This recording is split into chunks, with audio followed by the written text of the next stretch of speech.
A billionaire grabbed a server's wrist at a charity gala and said two words that changed everything. You people. The ballroom went silent. But one woman refused to stay quiet. Charlotte Moore walked straight up to him, heels clicking on marble, and did what no one else dared. She looked Derek Robinson in the eyes and told him, "You will release him. Right now. And you will apologize." He didn't apologize. He walked out. 3 weeks later, he offered her $500,000 to work for him. She said yes. What happened next? A battle of wills that forced a man to face the hatred he inherited, and a woman to decide if people can truly change. This is the story of how truth shattered pride, how accountability sparked transformation, and how love came after, not before, the hard work of becoming better. Stay with me. Hey besties, before we dive in, tell me where you're watching from and don't forget to subscribe and like so I can share more heart-stopping stories with you tomorrow. It is your beautiful way of supporting us. Thank you all. Love you guys. Derek Robinson grew up in a mansion in Connecticut, but money never bought him a happy childhood. His father left when Derek was 7, abandoning his mother for a woman he met at a medical conference. That woman happened to be Black, and Derek's mother, Patricia Robinson, never recovered from the betrayal. Patricia was beautiful, polished, and deeply bitter. She wore her resentment like designer jewelry and fed it to her son as if it were protection.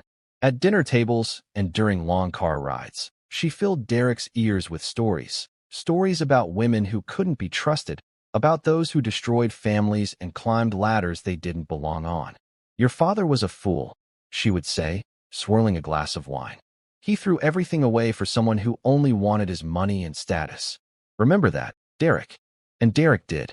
Children don't question the lessons they're raised on, they absorb them. By the time he was a teenager, his mother's bitterness had hardened into belief. He dated women she approved of, women who looked like her, women who fit neatly into the narrow world she'd built for him. He excelled at Harvard Business School, took over the family real estate empire in his 20s, and turned it into a global billion-dollar conglomerate. The media called him brilliant, ruthless, visionary. None of it touched the quiet emptiness beneath the tailored suits. Derek hid his prejudice behind polished language, personal preference, cultural fit. He donated to diversity initiatives while keeping his inner circle unchanged. At 34, he had power, wealth, and control, but no real connection. Every Sunday, he sat in his mother's immaculate living room, listening as she reminded him of his father's betrayal and the lessons he must never forget. Charlotte Moore's life followed a very different path. She grew up in Brooklyn, the eldest of 3 children raised by a single mother who worked double shifts to keep food on the table. Linda Moore taught her children that dignity was non-negotiable. "The world will test you," her mother would say while braiding Charlotte's hair. "People will try to make you feel small. Don't let them." Charlotte carried those words through Howard University, where she graduated summa cum laude, and into the workforce, where she learned to navigate doubt, dismissal, and subtle disrespect. At 27, she took a risk and started her own event planning company with little more than determination and a maxed-out credit card. 5 years later, Moore Events was thriving. Charlotte built her reputation on precision, creativity, and an uncompromising standard of excellence. She walked away from clients who crossed lines, fired vendors who disrespected her team, and refused to trade dignity for profit. Her success paid for her siblings' education. It bought her mother a quiet house with a garden in Queens. These were the victories that mattered to her. The confrontation at the gala should have been the end of Charlotte Moore's interaction with Derek Robinson. But the universe had other plans. 3 weeks later, Charlotte sat in her office reviewing proposals when her assistant, Jennifer, knocked on the door, her expression already telling Charlotte that trouble had arrived. "Derek Robinson Enterprises just submitted a request for proposal," Jennifer said. "They want us to plan their annual international product launch. It's a 3-month contract worth $500,000. Charlotte's pen stopped moving. "Tell them we're booked." "Charlotte," Jennifer said carefully, "this is the biggest contract we've ever been offered. It would cover our operating costs for 6 months and give us access to clients we've been trying to reach for years." "I don't care," Charlotte replied. "I'm not working with that man." Jennifer sat down across from her. "I looked at the proposal. Derek Robinson won't be the day-to-day contact. His chief operating officer, Rebecca Hayes, would handle most interactions. Robinson would only be involved in major decisions and the final event. Charlotte leaned back in her chair, conflicting emotions warring inside her. The pragmatic businesswoman knew Jennifer was right. This contract could elevate more events to the next level. But the woman who had confronted Derek at that gala knew that working with him would test every boundary she'd ever set. "Let me think about it," Charlotte finally said. That evening, Charlotte called her mother. "Baby, let me ask you something," Linda said after Charlotte explained the situation. "If you turn down this contract because of pride, will you regret it? And if you take this contract, can you do it while maintaining your dignity?" "I don't know, Mama," Charlotte admitted. "Then you need to figure that out," Linda said. "But here's what I know about you. You're strong enough to handle whatever that man throws at you. The question is whether the opportunity is worth the stress." Charlotte spent the weekend reviewing the proposal. It was comprehensive, well-funded, and exactly the kind of high-profile project that could make more events a household name in corporate event planning. The product launch would take place in Dubai, with satellite events in New York, London, and Tokyo. The scale was enormous, the budget generous, and the potential for future business incalculable. On Monday morning, Charlotte called Jennifer into her office. "Accept the proposal," she said, "but make it clear that I have full creative control and that any disrespect toward my team will result in immediate termination of the contract, with full payment. Put that clause in writing." "They're not going to agree to that," Jennifer said. "Then we don't have a deal," Charlotte replied. Rebecca Hayes, Derek's COO, agreed to the terms without hesitation. She was a sharp woman in her 50s who had worked with Derek for a decade. When she arrived for the first planning meeting, she addressed the elephant in the room immediately. "Ms. Moore," Rebecca said, "I was at that gala. I saw what happened. Derek was wrong. He knows it, even if he hasn't said it. I'm asking you to judge this project on its own merits and judge me on my professionalism. If Derek steps out of line, I'll back you 100%. Charlotte appreciated Rebecca's directness. Over the next 2 weeks, they worked together seamlessly, developing concepts and logistics for the launch. Rebecca was organized, responsive, and respectful. Charlotte almost forgot that Derek Robinson was attached to the project at all. Then the first major presentation arrived. Charlotte stood in the conference room of Derek Robinson Enterprises, her team arranged around her. The presentation boards displayed their vision, a futuristic theme called Horizons Unlimited, featuring cutting-edge technology, sustainable design, and cultural performances from each host city. It was ambitious, innovative, and exactly what the launch needed. The door opened, and Derek walked in. He wore a charcoal suit that probably cost more than most people's monthly rent. His dark hair was styled perfectly, his expression unreadable. When his eyes met Charlotte's, something flickered across his face, too quick to identify. "Ms. Moore," he said, his tone professionally neutral.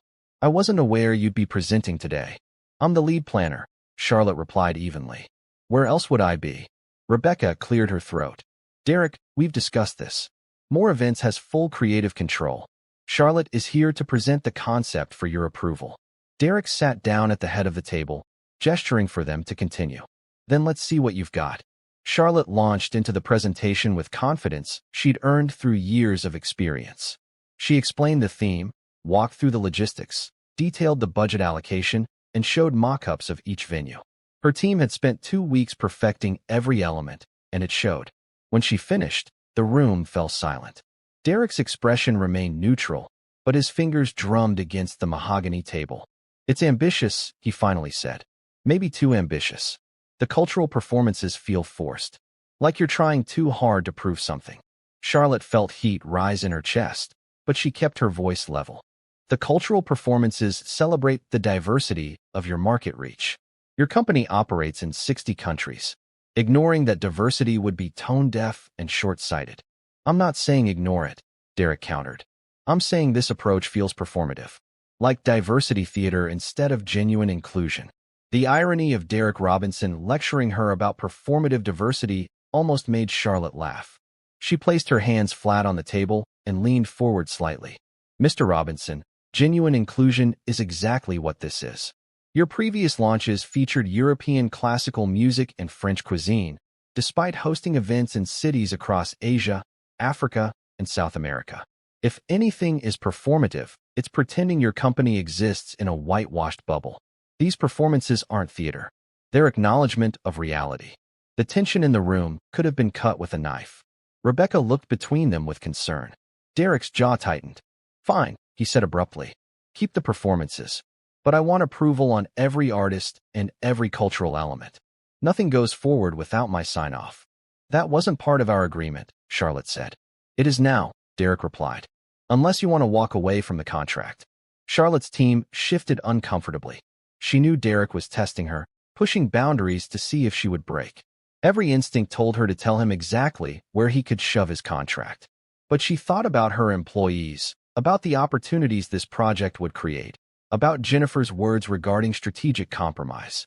Fine, Charlotte said, her voice cold. But every rejection needs to be in writing with clear reasoning. No arbitrary vetoes. Agreed, Derek said, standing up. Rebecca, schedule follow-up meetings. We clearly have work to do. He left without another word, and Charlotte released a breath she didn't know she'd been holding. The following weeks were tense.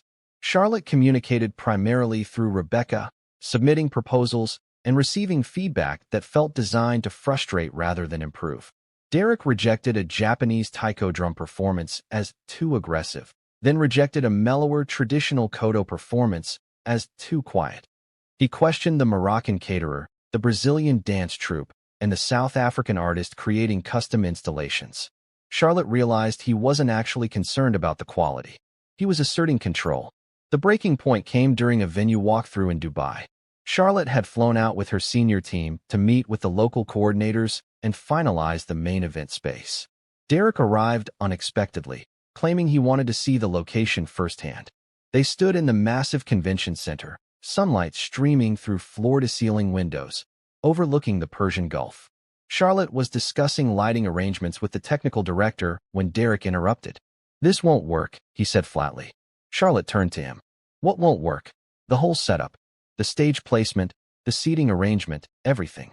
It feels scattered, unfocused. The setup is designed to create intimate zones within a large space, Charlotte explained, her patience wearing thin. Guests can move between the product displays, the performance area, and the networking lounges without feeling overwhelmed. It's intentional. It's inefficient, Derek countered. I want a traditional setup.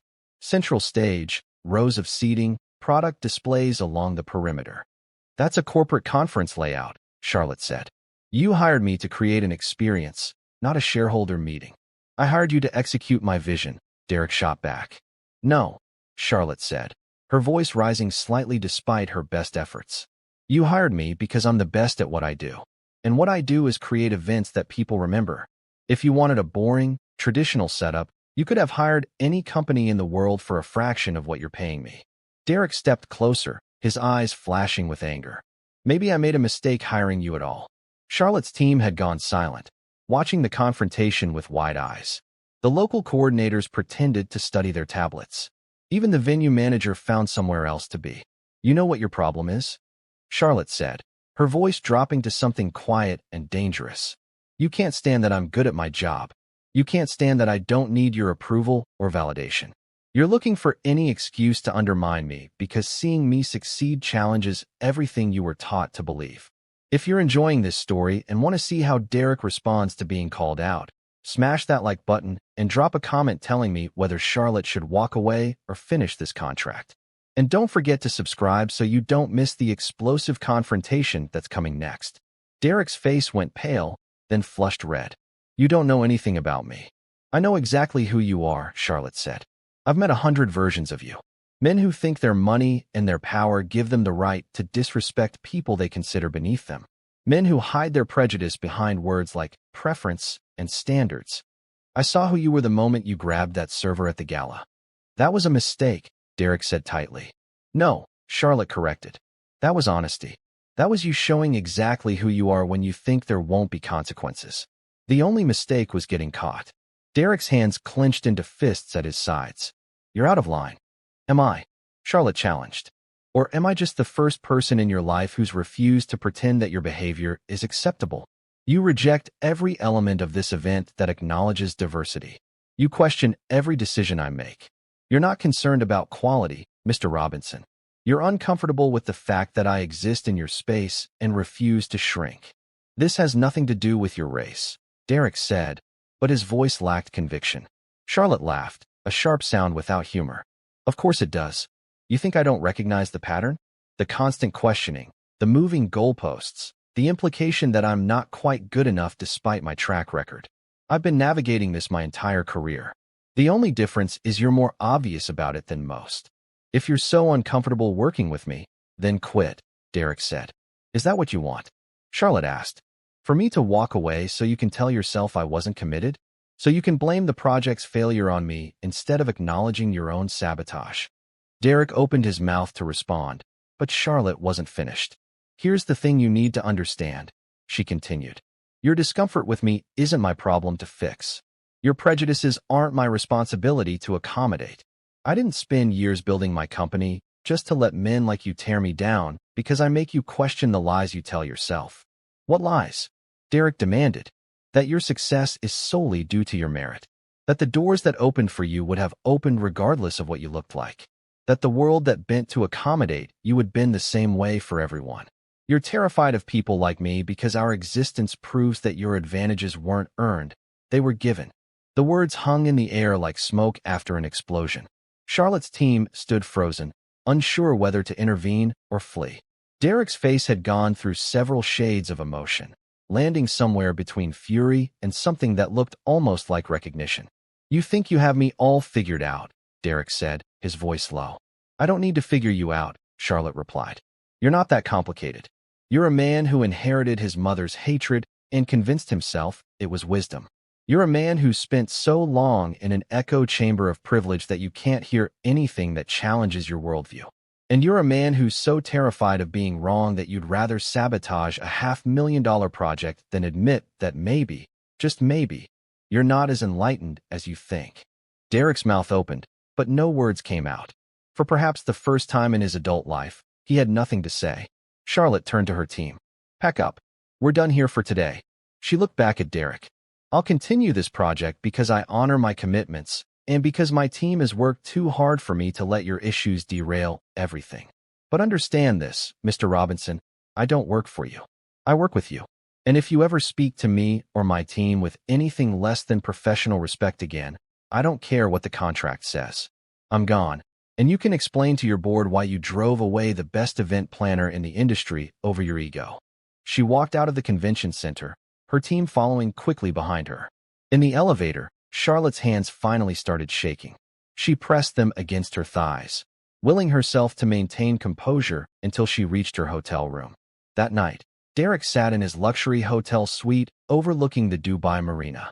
The skyline glittered like stars had fallen to earth, but he barely noticed. Charlotte's words played on repeat in his mind, each phrase cutting deeper than the last. You inherited your mother's hatred and convinced yourself it was wisdom. He poured himself a scotch he didn't drink. His reflection stared back at him from the window, and for the first time in years, Derek didn't like what he saw. He thought about his mother, about the Sunday dinners filled with bitter observations and warnings. He thought about how naturally her worldview had become his own, how seamlessly he'd adopted her prejudices without ever questioning their origin. He'd been 7 years old when his father left, too young to understand the complexity of adult relationships, too young to question his mother's narrative. But he wasn't 7 anymore. He was 34, and he'd just been called out in the most brutal, honest way possible by a woman he'd tried to diminish. Derek picked up his phone and called his mother. It was early morning in Connecticut. Derek, darling, Patricia answered. How's Dubai? Mom, I need to ask you something, Derek said. About Dad. About why he really left. There was a long pause. You know why he left. I know what you told me, Derek said carefully. But I'm starting to wonder if that's the whole story. She seduced him, Patricia said, her voice taking on the familiar bitter edge. That woman destroyed our family. Or maybe Dad was unhappy, Derek suggested. Maybe their relationship had nothing to do with us and everything to do with two adults finding connection. How can you say that? Patricia demanded. After everything I taught you about protecting yourself from people like that? People like what, Mom? Derek asked, his voice harder now. Say it clearly. Stop hiding behind euphemisms and vague warnings. What did you actually teach me? Another long silence. I taught you to be careful, Patricia finally said. To choose wisely. To not be fooled. You taught me to hate, Derek said quietly. You taught me to see entire groups of people as threats. You took your pain and your anger, and you made them my inheritance. And I accepted it without question because I was a child who loved his mother and trusted her judgment. Derek, I don't understand where this is coming from. I met someone who held up a mirror, Derek said, and I didn't like what I saw reflected back. I'm tired, Mom. I'm tired of carrying your bitterness. I'm tired of viewing the world through the lens of your anger. And I'm tired of being the kind of man who treats people with cruelty because he's too cowardly to examine his own beliefs. You're my son, Patricia said, her voice breaking slightly. I am, Derek agreed. And I love you. But I can't keep letting your past dictate my present. I need to figure out who I am when I'm not repeating your lessons. I need to decide what I actually believe versus what I was told to believe. She really got to you, didn't she? Patricia said. Whoever this woman is. She told me the truth, Derek said. And yeah, it got to me. Because she was right. After he hung up, Derek sat in silence for a long time. Then he opened his laptop and began reviewing every decision he'd made regarding the product launch. Charlotte's proposals, her artistic choices, her logistics planning. When he removed his prejudice from the equation and looked at her work objectively, the quality was undeniable. Every choice she'd made was thoughtful, strategic, and creative. He'd been rejecting excellence because accepting it would mean acknowledging he'd been wrong. The next morning, Charlotte received an email from Derek. It was brief. I'd like to meet with you today. Alone. No teams, no Rebecca. Just the two of us. If you're willing. Charlotte stared at the message for 10 minutes before responding. 2 p.m. Hotel restaurant. 1 hour. Not a minute more. Derek arrived early, choosing a corner table where they'd have privacy. When Charlotte appeared, she wore a navy business suit and an expression of carefully controlled neutrality. She sat down across from him without preamble. You have 1 hour, Charlotte said. Use it wisely. Derek had prepared a speech, bullet points of apology and explanation. But looking at Charlotte now, seeing the exhaustion beneath her professional mask, all his prepared words evaporated. I've been an ass, he said simply. Not just on this project. In general. As a person. Charlotte raised an eyebrow, but said nothing. Yesterday, you said I inherited my mother's hatred, Derek continued. You were right. My father left when I was 7. He left my mother for a black woman, and my mother never recovered. She spent my entire childhood teaching me to resent the woman who stole my father. And I absorbed those lessons like gospel truth because I was a kid who wanted to understand why his dad wasn't coming home. That's an explanation, Charlotte said. Not an excuse. I know, Derek said. I'm not offering it as an excuse. I'm offering it as context for why I'm so messed up and why I've treated you the way I have. But you're right that at 34 years old, I should have questioned those beliefs. I should have examined where they came from and whether they reflected reality or just my mother's pain. Why didn't you? Charlotte asked. Because it was easier not to, Derek admitted. Because questioning my mother's worldview would mean admitting she'd been wrong, which would mean admitting that I'd been wrong. And I've built my entire identity on being right, being decisive, being in control, admitting that my fundamental understanding of the world was poisoned from childhood. That's terrifying. Charlotte studied him for a long moment. What changed? You called me out, Derek said. You refused to accept my behavior or make excuses for it. You held up a mirror, and I finally looked at my reflection honestly. And I hated what I saw. So now what? Charlotte asked. You've had your moment of revelation, and I'm supposed to applaud your growth? Congratulate you for reaching the bare minimum of human decency. No, Derek said. I don't expect anything from you. I'm not apologizing because I want forgiveness or because I think one conversation erases everything I've done. I'm apologizing because you deserve to hear it.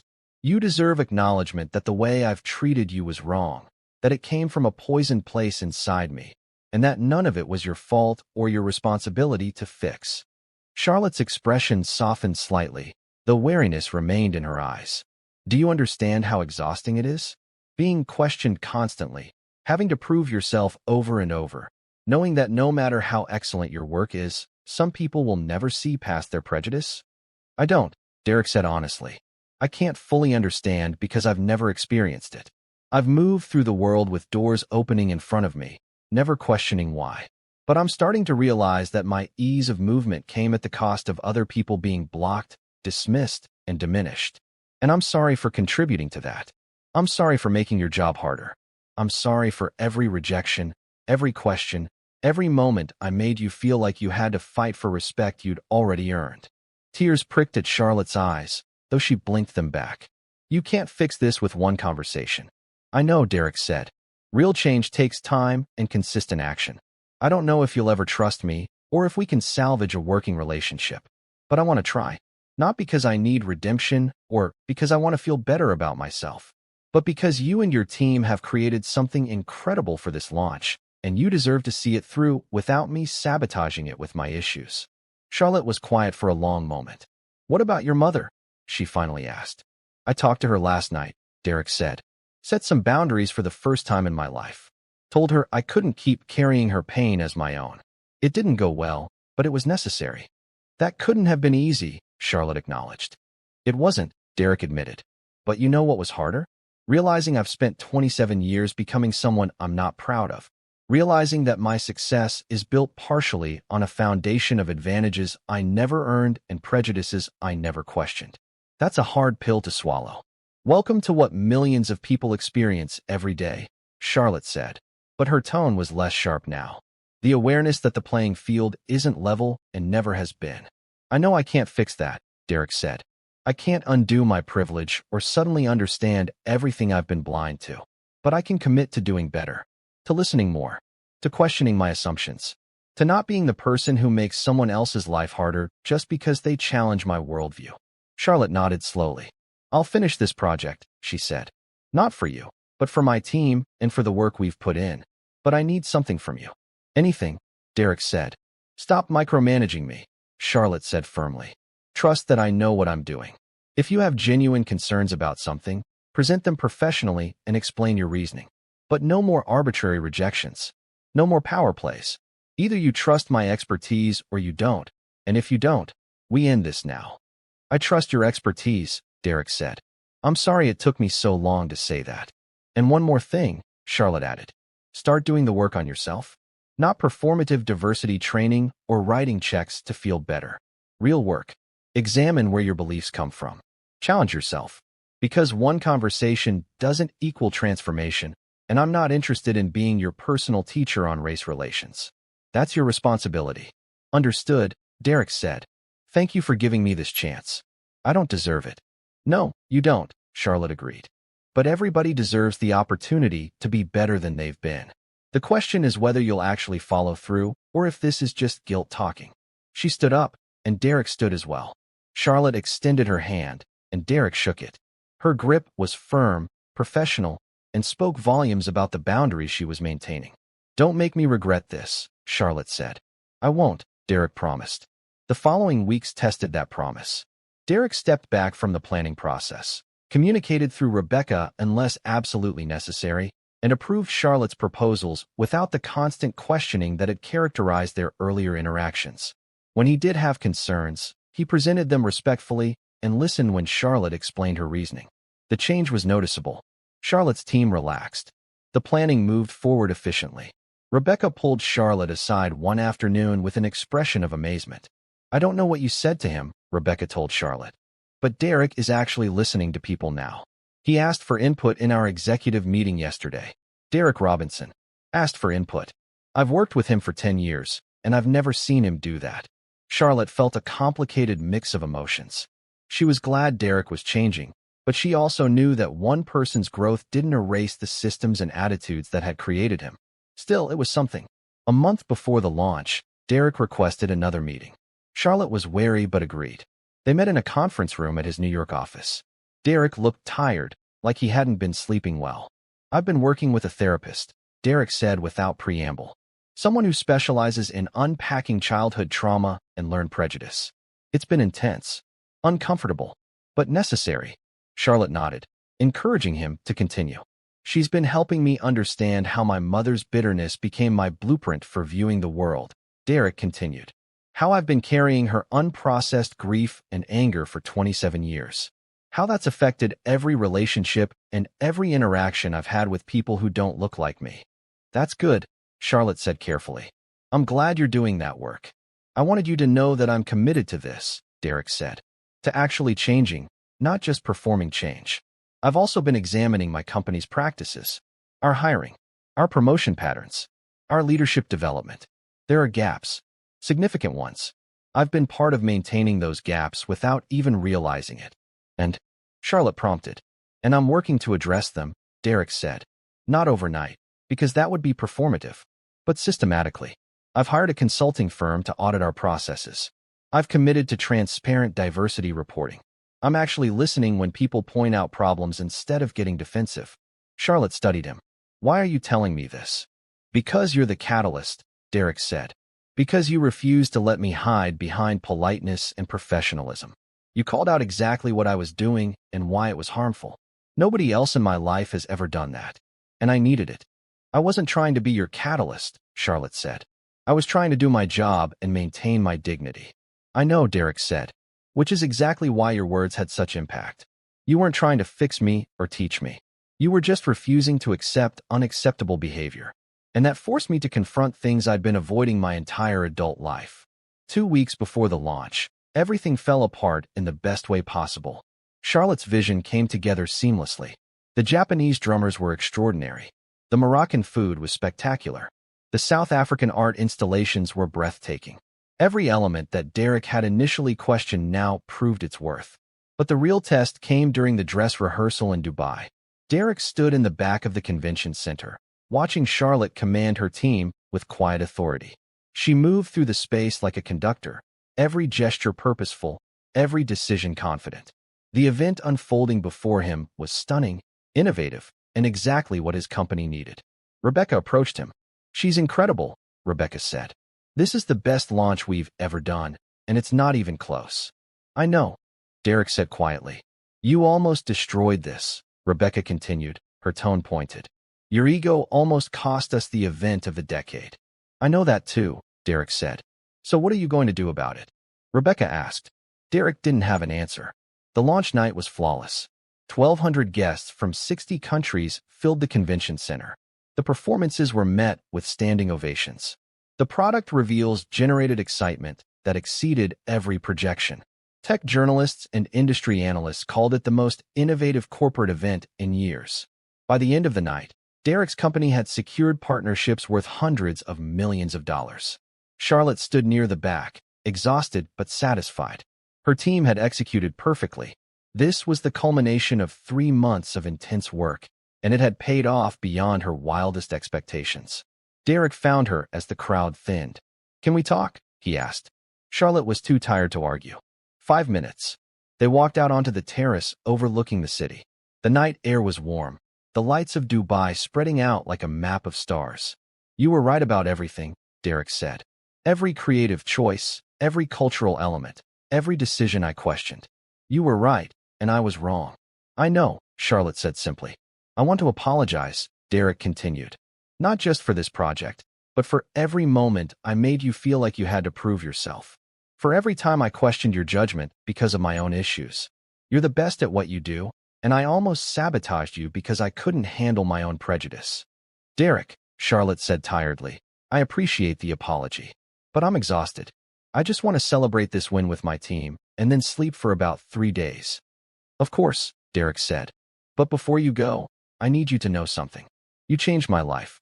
Not because you tried to or because you wanted to teach me some lesson, but because you refused to accept my behavior and held me accountable when no one else would. You made me look at myself honestly for the first time in my life. And I'm grateful for that, even though I know I don't deserve your gratitude or your forgiveness. Charlotte looked at him for a long moment. I didn't do it for you, she said. I did it for me. Because I refused to shrink myself to make other people comfortable. But I'm glad it had an impact. I hope you continue doing the work even when it's hard and even when no one's watching to applaud your growth. I will, Derek promised. And Charlotte, thank you for everything. She nodded and walked back inside, leaving Derek alone with his thoughts and the glittering city below. After the launch, Charlotte expected their interaction to end. The contract was fulfilled, the payment processed, and she had no reason to see Derek Robinson again. She returned to New York, dove into new projects, and tried to put the entire experience behind her. But Derek didn't disappear. He didn't bombard her with messages or show up at her office. Instead, About once every 2 weeks, she'd receive a brief email. Sometimes it was an article about unconscious bias in leadership. Sometimes it was a question about event planning that he genuinely wanted her perspective on. Sometimes it was just an update on the changes he was implementing at his company. Charlotte didn't always respond, but she always read them. 3 months after the launch, she received an email that was different. Charlotte, I know I have no right to ask this, but I'd like to have coffee with you. Not about business. Not about apologizing again. Just coffee between two people who shared an intense experience and might have something to learn from each other. No pressure. If you're not interested, I completely understand. Derek. Charlotte stared at the email for a long time. Every rational part of her brain said to decline. She owed Derek Robinson nothing. Their professional relationship was over, and she had no obligation to give him any more of her time or energy. But there was something in his consistency over the past 3 months. Something in the way he'd continued doing the work without demanding acknowledgement or reward. Something that made her curious about who he was becoming versus who he'd been. She responded, Saturday, 10 a.m. Coffee shop on 5th and 42nd. 1 hour. When Saturday came, Charlotte arrived exactly on time. Derek was already there, 2 coffees on the table. He stood when she approached. I didn't know what you like, he said, gesturing to the drinks. So I got both an oat milk latte and a regular coffee. Whichever you prefer. Charlotte took the latte and sat down. You said this wasn't about business or apologizing. So what is it about? Honestly, Derek said, sitting across from her. I'm not entirely sure. I just know that over the past few months, whenever something interesting happens or I read something thought-provoking, you're the person I want to discuss it with. And I wanted to know if maybe we could try being actual people with each other. Not business associates. Not antagonists. Just people. That's a strange proposition, Charlotte said. Considering our history. I know, Derek agreed. But I've been thinking about how most of my relationships are surface level. Business contacts. Social acquaintances. People who tell me what I want to hear. You're the only person in years who's been genuinely honest with me, even when it was uncomfortable. Especially when it was uncomfortable. And I value that more than I can express. Charlotte sipped her latte, considering. Derek, I'm not interested in being your guide to racial enlightenment or your proof that you've changed. That's too much pressure, and it's not fair to me. That's not what I'm asking for, Derek said quickly. I have a therapist for that work. I have books and resources and other people I'm learning from. What I'm asking for is the possibility of friendship. Real friendship, where we can talk about anything. Work, life, ideas, whatever, without the weight of our past defining every interaction. Can we ever get past our history? Charlotte asked. You said some horrible things. You treated me with disrespect. Those moments don't just disappear because you've done some personal work. They don't, Derek agreed. And I'm not asking you to forget or even fully forgive. I'm asking if there's a possibility that people can grow and that relationships can evolve. I'm asking if the person I'm becoming can be evaluated separately from the person I was, while acknowledging that both versions exist. Charlotte thought about her mother's words from months ago. You're strong enough to handle whatever that man throws at you. The question is whether the opportunity is worth the stress. Was Derek Robinson's friendship worth the potential stress? Was there value in being part of someone's transformation? Was she even interested in that role? I need you to understand something, Charlotte finally said. I don't need your friendship. My life is full and complete without you in it. If we do this, if we try this friendship thing, it's not because you've earned it or because I feel sorry for you. It's because I'm choosing it freely, and I can walk away at any moment if it stops serving me. Are we clear? Completely clear, Derek said. And you need to keep doing your work, Charlotte continued. Not for me, but for yourself. Because the moment I sense that you're backsliding or that this is performative, I'm done. I don't have the patience or energy for half-hearted growth. Understood, Derek said. I promise you, this is genuine. Over the next months, they met occasionally for coffee. At first, the conversations were careful, both of them navigating new dynamics. They talked about work, about industry trends, about mutual acquaintances. Slowly, the discussions deepened. They talked about family, about childhood experiences, about fears and ambitions. Derek told Charlotte about his ongoing therapy, about the difficult conversations he was having with his mother about boundaries and accountability. Patricia was resistant, alternating between guilt-tripping and rage, but Derek held firm. It was painful, but necessary. Charlotte told Derek about the pressure of being a black woman in corporate spaces, about the exhaustion of being the first or the only in room after room, about the pride she felt in her success, mixed with frustration that her achievements were often seen as exceptional rather than simply excellent.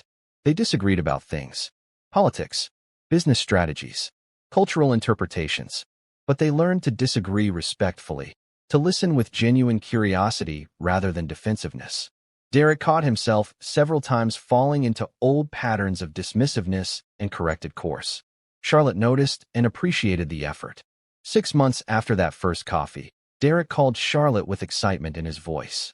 "I just hired a new chief diversity officer," he said. "And before you ask, yes, she's qualified. Harvard MBA, 15 years of experience, came highly recommended by 3 separate consultants. But the best part?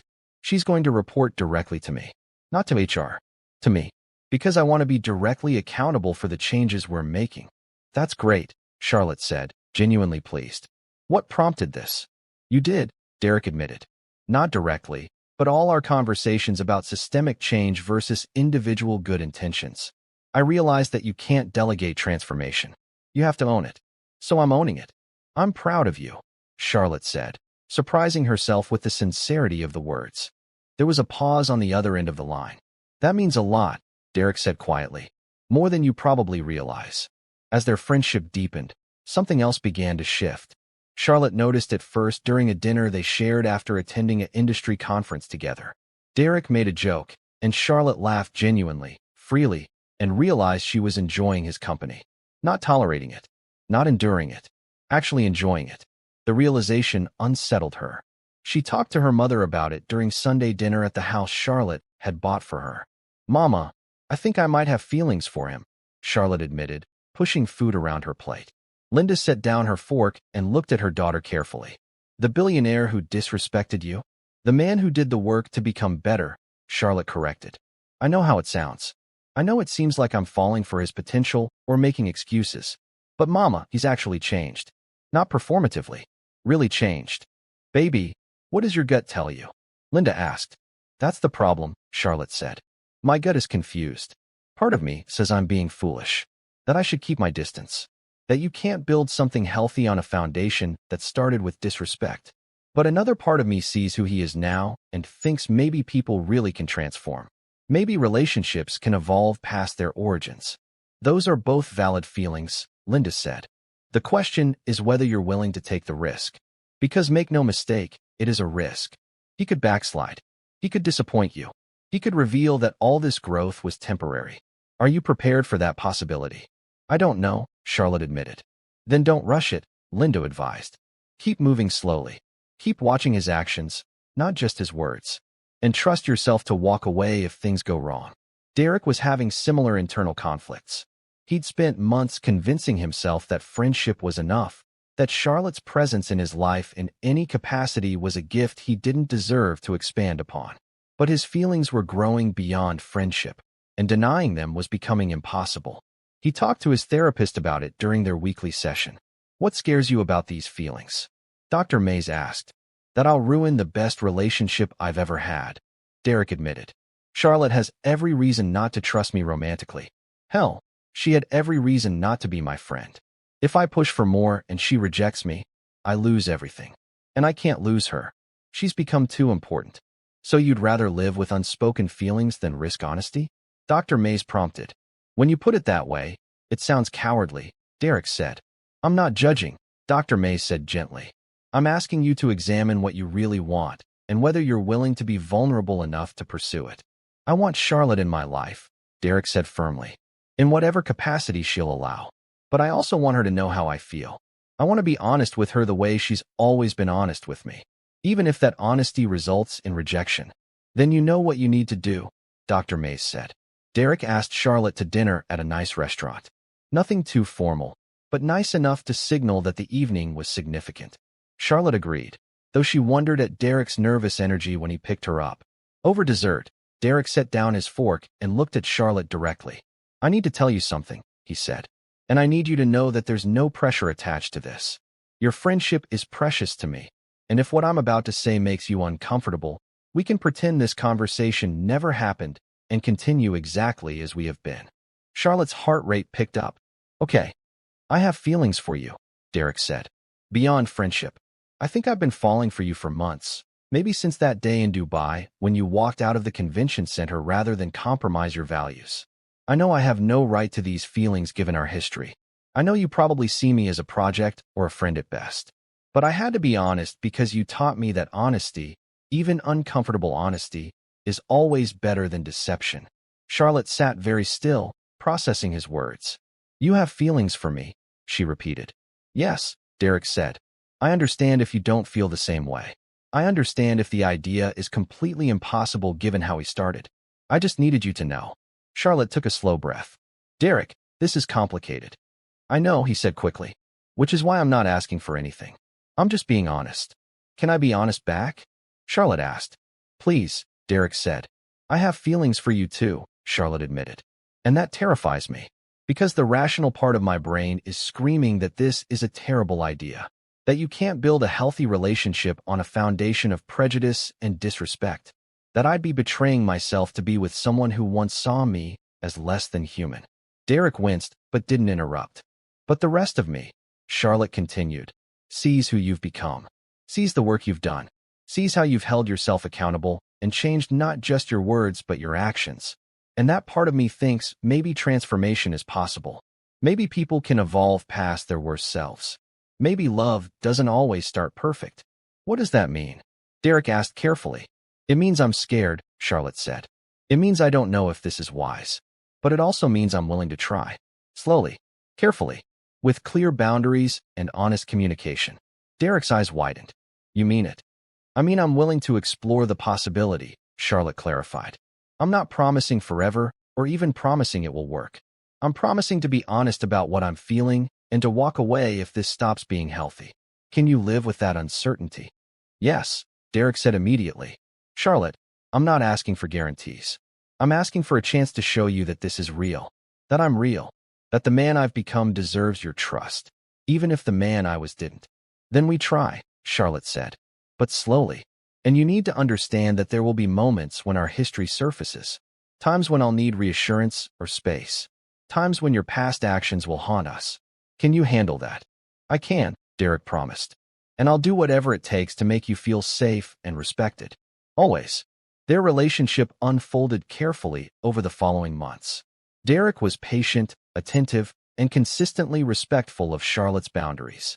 They went on dates that felt like extended versions of their coffee conversations. They introduced each other to their respective worlds, Derek attending Charlotte's family dinners in Brooklyn, Charlotte joining Derek at business functions where she was treated as his equal rather than his accessory. There were difficult moments. Once, at a gala similar to the one where they'd first met, Derek's mother appeared unexpectedly. Patricia's eyes narrowed when she saw Charlotte standing beside her son, Derek's hand resting lightly on her back. Derek, darling, Patricia said, her voice dripping with false sweetness. Aren't you going to introduce me to your friend? Mom, this is Charlotte Moore, Derek said firmly. My girlfriend. Charlotte, this is my mother, Patricia. The word girlfriend hung in the air like a declaration of war. Patricia's smile tightened. How lovely, Patricia said. Derek, could I speak with you privately? No, Derek said calmly. Anything you need to say can be said here. Patricia's mask slipped for a moment, revealing the bitterness beneath. You're making a mistake, she hissed. Just like your father. No, Derek said, his voice steady but his hand tightening slightly on Charlotte's back. Dad made a choice that was right for him, even if it hurt you. Just like I'm making choices that are right for me. I love you, Mom, but I'm not going to let your pain dictate my happiness anymore. Patricia's face flushed red. After everything I did for you. You gave me life and raised me, Derek interrupted. And I'm grateful for that. But you also gave me prejudices I've spent a year unlearning. I can be grateful for your love while rejecting your hatred. Those two things can coexist. Patricia looked at Charlotte with undisguised hostility. You did this. You poisoned him against his own mother. Charlotte met her gaze calmly. I didn't poison him, Ms. Robinson. I helped him detoxify from poison he'd been carrying since childhood. There's a difference. Patricia made a sound of disgust and walked away. Derek released a breath he'd been holding. I'm sorry, he said to Charlotte. I knew she wouldn't take this well, but I didn't expect her to show up here. It's okay, Charlotte said, though her hand was shaking slightly. This is part of the deal. Your mother isn't going to magically accept me, and I need to be prepared for that. She doesn't have to accept you, Derek said firmly. She just has to respect my choices. And if she can't do that, then she and I are going to have an even bigger problem. The confrontation with Patricia was a turning point. Derek established clearer boundaries with his mother, limiting their interactions and making it clear that disrespect towards Charlotte would not be tolerated. It was painful, but necessary. Patricia oscillated between rage and attempts at manipulation, but Derek held firm. 8 months into their relationship, Derek asked Charlotte to move in with him. She declined. I'm not ready, she told him honestly. I need to maintain some independence right now. Need my own space where I can process everything. I understand, Derek said, and he genuinely did. There's no rush. Thank you for not making this difficult, Charlotte said. I learned from the best, Derek replied with a smile that made Charlotte's heart flip. Their relationship continued to deepen. Derek introduced Charlotte to his friends, many of whom were initially skeptical but gradually won over by the obvious health and happiness of their relationship. Charlotte introduced Derek to her siblings, who subjected him to an interrogation that would have made the FBI proud. If you hurt her, Charlotte's younger brother, Justin, told Derek bluntly, you'll answer to all of us. Money won't protect you. Understood, Derek said seriously. And for the record, hurting Charlotte is the last thing I'd ever do. She's the best thing that's ever happened to me. Justin studied Derek for a long moment before nodding. Okay, but we're watching you. A year and a half after that first confrontation at the gala, Derek and Charlotte attended another charity event. This time, Derek held Charlotte's hand proudly, introducing her to everyone they met as the woman he loved. He spoke about her company's success with genuine pride, promoted her business to his contacts, and never once diminished her accomplishments. During the auction, Derek bid on a piece of art Charlotte had admired. When he won, he donated it to her office. This is too expensive, Charlotte protested. It's a gift, Derek said, from a man who's grateful every day that you gave him a chance to be better. Charlotte kissed him, not caring who was watching. Later that night, lying in Derek's apartment with city lights filtering through the windows, Charlotte felt a peace she hadn't expected to find. Derek traced patterns on her arm, content in the silence. I love you, he said quietly. I don't say it enough, but I do. I love your strength. I love your refusal to compromise on your values. I love how you challenge me. I love who I am when I'm with you. I love you too, Charlotte said. Even though loving you is complicated and sometimes scary. Even though I never imagined this is where we'd end up. Are you happy? Derek asked. Charlotte considered the question seriously. Yes, she said. I'm happy. Not because you've changed me or because I've changed you, but because we've both grown, separately and together. And that growth created space for something real. Thank you for giving me that chance, Derek said. Thank you for doing the work to deserve it, Charlotte replied. They lay there in comfortable silence, two people who had traveled improbable paths to find each other. Derek had transformed from a man controlled by inherited hatred to someone capable of genuine love and respect. Charlotte had maintained her dignity and values while remaining open to the possibility that people could change. Together, they had built something neither of them expected, a relationship based on honesty, respect, and hard-won understanding. The road hadn't been easy.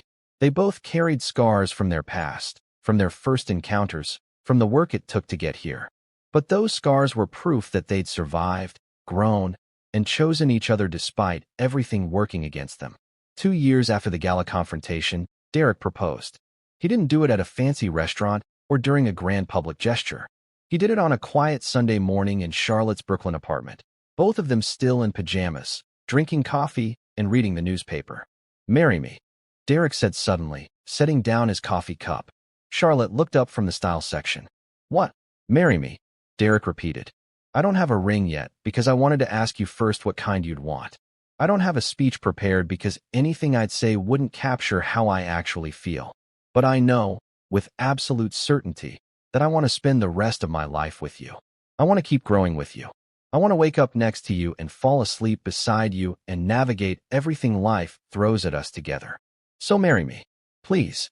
Charlotte set down her newspaper. Derek Robinson, are you seriously proposing to me in pajamas? Is that a no? Derek asked, a hint of panic in his voice. It's a yes, you ridiculous man, Charlotte said, laughing. It's absolutely a yes. Derek crossed the small living room in 2 strides and pulled Charlotte into his arms, kissing her with all the love and gratitude he felt. When they pulled apart, both were crying. I can't believe you said yes, Derek whispered. I can't believe I'm marrying someone I once threw out of my event, Charlotte said, wiping her eyes. What a story this will be. The best story, Derek agreed. A story about transformation and second chances, and how love doesn't always start perfect, but can become perfect when 2 people commit to growth and honesty. They got married 9 months later in a ceremony that blended both their worlds. Charlotte's family filled half the church, Derek's business associates, and the few family members he remained close with filled the other half. Patricia was notably absent, having refused to attend after Derek made it clear that any disrespect toward Charlotte would result in permanent estrangement. I'm sad she's not here, Derek admitted to Rebecca before the ceremony. But I'm not willing to compromise Charlotte's happiness for my mother's comfort. Not anymore. You've come a long way, Rebecca said, straightening his tie. I'm proud of you. When Charlotte walked down the aisle, Derek cried. She was stunning in a custom dress that honored her heritage while celebrating her personality. When they exchanged vows, Derek promised to continue the work of being worthy of her love.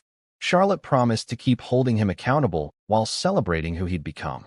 I promise to love you on the days when our history weighs heavy, Charlotte said. I promise to remember that transformation is an ongoing process, not a destination.